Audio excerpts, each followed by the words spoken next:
Hello friends, आपके अपने channel Noah teachers academy पे स्वागत है।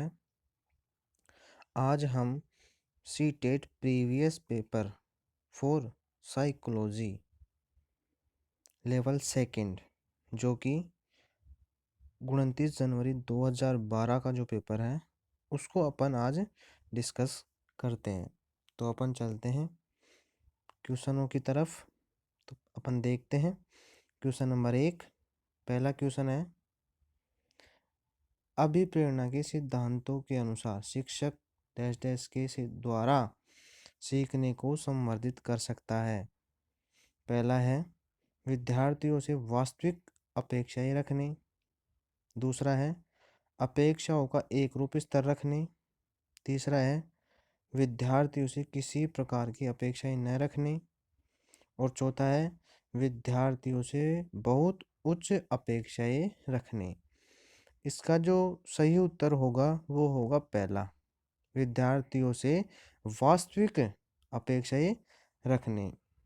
क्वेश्चन नंबर 2, विकास शुरू होता है उत्तर बाल्यावस्था से, प्रसव पूर्व अवस्था से, शैशव अवस्था से, पूर्व बाल्यावस्था से। इसका राइट आंसर होगा वो होगा ऑप्शन नंबर 2, प्रसव पूर्व अवस्था से। चलते हैं अपन क्वेश्चन नंबर 3 की तरफ। बहुविध बुद्धि सिद्धांत के अनुसार सभी प्रकार के पशुओं और खनिजों और पेड़ पौधों को पहचानने और वर्गीकृत करने की योग्यता डैश डैश कहलाती है। तार्किक गणितीय बुद्धि, प्राकृतिक और तीसरा है भाषिक बुद्धि, चौथा है स्थानिक बुद्धि। तो इसका सही आंसर होगा वो होगा प्राकृतिक बुद्धि। ये क्वेश्चन बहुत ज़्यादा रिपीट होते हैं ऐसे क्वेश्चन। नेक्स्ट क्वेश्चन की तरफ चलते हैं। क्वेश्चन नंबर 4 देखते हैं, अधिकांश व्यक्तियों की बुद्धि औसत होती है। बहुत कम लोग प्रतिभा संपन्न होते हैं और बहुत कम व्यक्ति मंदबुद्धि होते हैं। यह कथन डैश डैश के प्रतिस्थापन सिद्धांत पर आधारित है। पहला बुद्धि और जातीय विभिन्नता, दूसरा बुद्धि के वितरण, तीसरा बुद्धि की वृद्धि और चौथा है बुद्धि और लैंगिक विभिन्नताएं। तो इसका जो सही आंसर होगा वो होगा ऑप्शन नंबर 2, बुद्धि के वितरण पर। अपन चलते हैं अब नेक्स्ट क्वेश्चन की तरफ। क्वेश्चन नंबर 5, सहयोगी अधिगम में अधिक उम्र के प्रवीण विद्यार्थी छोटे और कम निपुण विद्यार्थियों की मदद करते हैं। इससे गहन प्रतियोगिता होती है। दूसरा है उच्च नैतिक विकास होता है, समूह में द्वंद्व होता है और चौथा है उच्च उपलब्धि और आत्मसम्मान विकसित होता है। इसका राइट आंसर ऑप्शन नंबर 4, उच्च उपलब्धि और आत्मसम्मान विकसित होता है। क्वेश्चन नंबर 6, जब पूर्व का अधिगम नई स्थितियों की सीखने को बिल्कुल प्रभावित नहीं करता है तो यह डैश डैश कहलाता है। पहला अधिगम का शून्य स्थानांतरण, दूसरा निरपेक्ष, तीसरा है सकारात्मक और चौथा है नकारात्मक। इसका जो राइट ऑप्शन होगा वो होगा पहला, शून्य स्थानांतरण, ऑप्शन पहला। अब देखते हैं क्वेश्चन नंबर 7, चिंतन अनिवार्य रूप से है एक संज्ञानात्मक गतिविधि, मनोगतिक प्रक्रिया, मनोवैज्ञानिक परिघटना और भावात्मक व्यवहार। इसका जो सही ऑप्शन होगा वो होगा संज्ञानात्मक गतिविधि। नेक्स्ट क्वेश्चन, क्वेश्चन नंबर 8, एक बाल केंद्रित कक्षा में बच्चे सामान्यतः सीखते हैं व्यक्तिगत और सामूहिक दोनों रूपों में, मुख्य रूप से शिक्षक से, व्यक्तिगत रूप से और चौथा है समूह में। तो इसका राइट ऑप्शन होगा वो होगा पहला, व्यक्तिगत और सामूहिक दोनों रूपों में। नेक्स्ट क्वेश्चन की तरफ चलते हैं। क्वेश्चन नंबर 9, पियाजे के अधिगम के संज्ञानात्मक सिद्धांत के अनुसार वह प्रक्रिया जिसके द्वारा संज्ञानात्मक संरचना को संशोधित किया जाता है डैश डैश कहलाती है। ऑप्शन देखते हैं इसके। पहला है प्रत्यक्षकरण, दूसरा है समायोजन, तीसरा है समावेशन और चौथा है स्कीमा। इसका राइट ऑप्शन होगा समावेशन। नेक्स्ट क्वेश्चन की तरफ चलते हैं अपन। एक शिक्षिका अपने शिक्षार्थियों की सदैव इस रूप में सहायता करती है कि वे एक विषय क्षेत्र से ज्ञान प्राप्त करने को दूसरे विषय क्षेत्र के ज्ञान के साथ जोड़ सके। इससे डैश डैश डैश इसको बढ़ावा मिलता है। पहला पुनर्वलन, दूसरा है ज्ञान के सहसंबंध और अंतरण, तीसरा है व्यक्तिगत विभिन्नता और चौथा है शिक्षार्थी स्वायत्तता। इसका सही ऑप्शन होगा वो होगा 2 नंबर, ज्ञान के सहसंबंध एवं अंतरण। नेक्स्ट क्वेश्चन की तरफ चलते हैं। क्वेश्चन नंबर 11, सृजनात्मकता मुख्य रूप से डैश डैश डैश से संबंधित है। पहला मॉडलिंग, अनुकरण, अभिसारी और अपसारी बहुविध चिंतन। इसका सही ऑप्शन होगा वो होगा 4th, अपसारी बहुविध चिंतन। नेक्स्ट क्वेश्चन 12 है, एक विद्यार्थी मेडिकल कॉलेज में दाखिला लेने के लिए कठिन परिश्रम करता है ताकि वह प्रवेश परीक्षा में उत्तीर्ण हो सके। यह विद्यार्थी डैश डैश रूप से अभिप्रेरित है। व्यक्तिक, अनुभविक, आंतरिक और बाह्य। इसका जो सही ऑप्शन होगा वो होगा तीसरा, आंतरिक। नेक्स्ट क्वेश्चन की तरफ चलते हैं। व्यवहार का करना पक्ष है डैश डैश से में आता है। पहला है सीखने के गतिक कॉग्निटिव क्षेत्र, सीखने के मनोवैज्ञानिक क्षेत्र, सीखने के संज्ञानात्मक क्षेत्र और चौथा है सीखने के भावात्मक पक्ष। इसका जो सही उत्तर होगा वो होगा ऑप्शन नंबर 3, सीखने के संज्ञानात्मक क्षेत्र से संबंधित। नेक्स्ट क्वेश्चन, क्वेश्चन नंबर 14, विज्ञान एवं कला प्रदर्शनियाँ, संगीत एवं नृत्य प्रस्तुतियाँ तथा विद्यालय पत्रिका निकालना डैश डैश डैश के लिए है।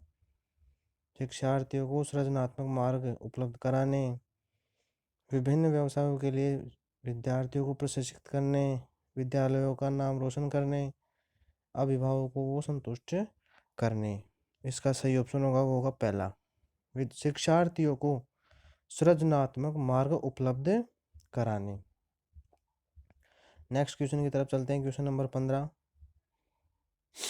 एक शिक्षिका अपने शिक्षार्थियों को अनेक तरह की सामूहिक गतिविधियों में व्यस्त रखती है, जैसे समूह परिचर्या, समूह परियोजना, भूमिका निर्वाह आदि। यह सीखने के लिए किस आयाम को उजागर करता है? पहला सामाजिक गतिविधि के रूप में अधिगम, दूसरा है मनोरंजन द्वारा अधिगम, तीसरा है भाषा निर्देशन अधिगम और चौथा है प्रतियोगिता आधारित अधिगम। इसका सही ऑप्शन होगा वो होगा पहला, कि सामाजिक अधिगम के रूप में अधिगम। अपन चलते हैं नेक्स्ट क्वेश्चन की तरफ, देखते हैं अपन क्वेश्चन नंबर 16, जब एक शिक्षिका दृष्टिबाधित शिक्षार्थियों को कक्षा के अन्य शिक्षार्थियों के साथ सामूहिक गतिविधियों में शामिल करती है तो वह कक्षा के लिए सीखने हेतु बाधाएं उत्पन्न कर रही है। दूसरा है समावेशी शिक्षा की भावना के अनुसार कार्य कर रही है। तीसरा है सभी शिक्षार्थियों में दृष्टिबाधित विद्यार्थियों के प्रति सहानुभूति विकसित करने में मदद कर रही है। और चौथा है दृष्टिबाधित शिक्षार्थी पर संभवतः तनाव बना रही है। तो इसका जो सही ऑप्शन होगा वो होगा 2, समावेशी शिक्षा की भावना के अनुसार कार्य कर रही है। नेक्स्ट क्वेश्चन की तरफ चलते हैं, क्वेश्चन नंबर 17 की तरफ। क्वेश्चन नंबर 17 देखते हैं अपन, एक शिक्षिका अपने शिक्षण में दृश्य श्रव्य सामग्रियों और शारीरिक गतिविधियों का प्रयोग करती है क्योंकि वे शिक्षक को आराम देते हैं, वे प्रभावी आकलन को सुगम बनाते हैं, वे शिक्षार्थियों को विविध उपलब्ध कराते हैं। इनमें अधिकतम इंद्रियों का उपयोग सीखने को संवर्धित करता है। सही ऑप्शन होगा वो होगा 4th ऑप्शन इसका राइट आंसर होगा। इनमें अधिकतम इंद्रियों का उपयोग करने को संवर्धित करता है। नेक्स्ट क्वेश्चन की तरफ चलते हैं अपन, क्वेश्चन नंबर 18, कोहलबर्ग के अनुसार सही और गलत के प्रश्न के बारे में निर्णय लेने में शामिल चिंतन प्रक्रिया को कहा जाता है? सहयोग की नैतिकता, नैतिक तर्कणा, नैतिक यथार्थवाद और नैतिक दुविधा। सही ऑप्शन होगा वो होगा 2, नैतिक तर्कणा। क्वेश्चन नंबर 19 की तरफ चलते हैं। एक शिक्षार्थी अपने समकक्ष व्यक्तियों के समूह के प्रति आक्रामक व्यवहार करता है और विद्यालय के मानदंडों को नहीं मानता। इस विद्यार्थियों को डैश डैश में सहायता की आवश्यकता है। भावात्मक क्षेत्र, उच्च स्तरीय चिंतन कौशल, संज्ञानात्मक क्षेत्र और मनोगत्यात्मक क्षेत्र। पहला इसका राइट आंसर होगा भावात्मक क्षेत्र।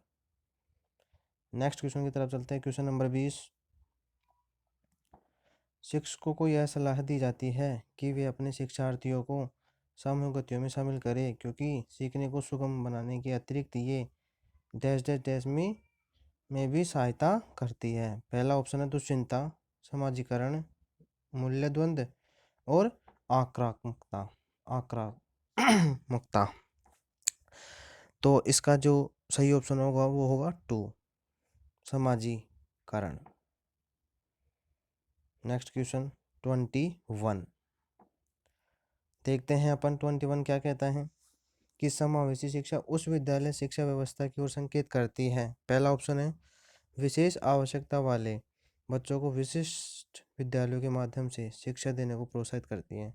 दूसरा केवल बालिका शिक्षा को बढ़ावा देने की आवश्यकता पर बल देती है। तीसरा जो सभी निरीहों के बच्चों को शामिल करती है। और चौथा है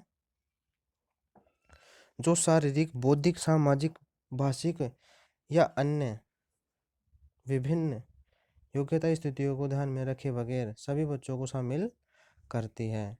जो इसका सही ऑप्शन होगा वो होगा 4th, ये वाला। नेक्स्ट क्वेश्चन की तरफ चलते हैं 22 की तरफ। निम्नलिखित में से कौन सा मुख्य रूप से आनुवंशिकता संबंधित कारक है? आंखों का रंग, सामाजिक गतिविधियों में भागीदारिता, समकक्ष व्यक्तियों के समूह के प्रति अभिवृत्ति और चौथा है चिंतन पैटर्न। सही ऑप्शन होगा पहला, आंखों का रंग, जो कि आनुवंशिकता से संबंधित होता है। Next question 23। शिक्षार्थियों को अपने विद्यार्थियों की त्रुटियों का अध्ययन करना चाहिए क्योंकि वे प्रायः डैश डैश डैश की ओर संकेत करते हैं। नेक्स्ट क्वेश्चन अब देखते हैं अपन इसके ऑप्शनों में देखते हैं अपन देखते हैं पहला योग्यताओं के अनुसार समूह बनाने हेतु दिशा निर्देश। दूसरा है भिन्न प्रकार की पाठ्यचर्याओं की आवश्यकता। तीसरा उसके ज्ञान की सीमा और चौथा है आवश्यक उपचारात्मक युक्तियाँ। इसका जो सही होगा वो होगा ऑप्शन नंबर 4, आवश्यक उपचारात्मक युक्तियाँ। नेक्स्ट क्वेश्चन की तरफ चलते हैं 24 की तरफ।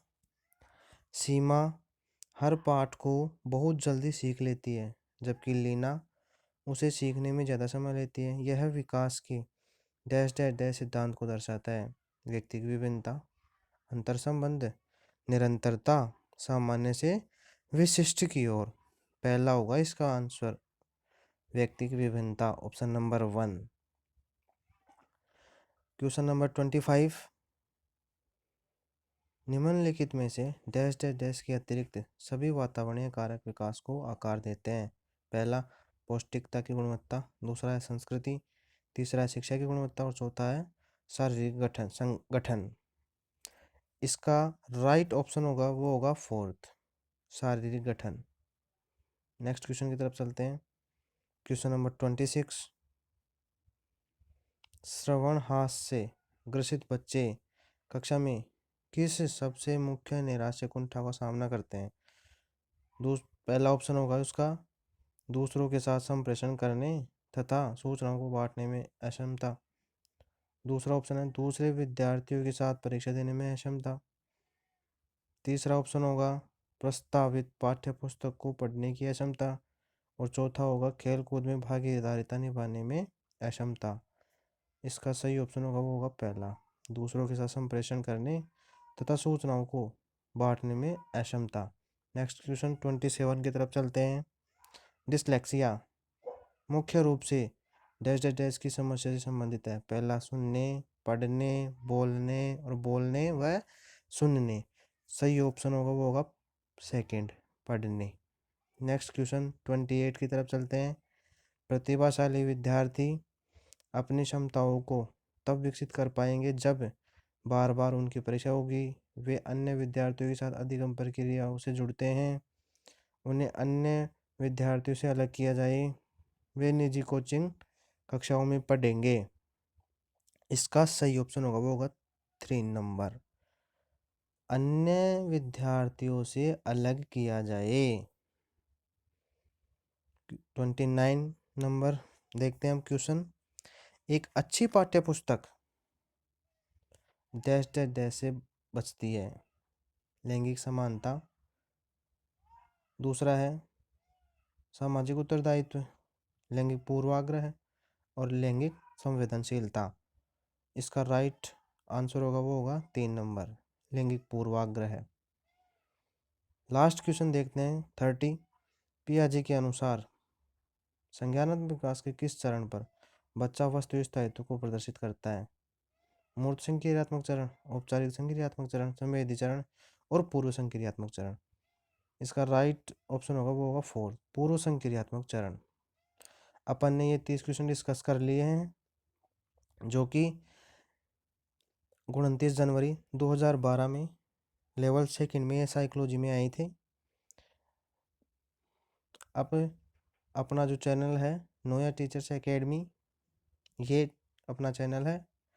तो आपको ये अच्छा लगा ये सेशन, तो इसे लाइक एंड सब्सक्राइब दोनों करने हैं और शेयर भी करना है। Thank you.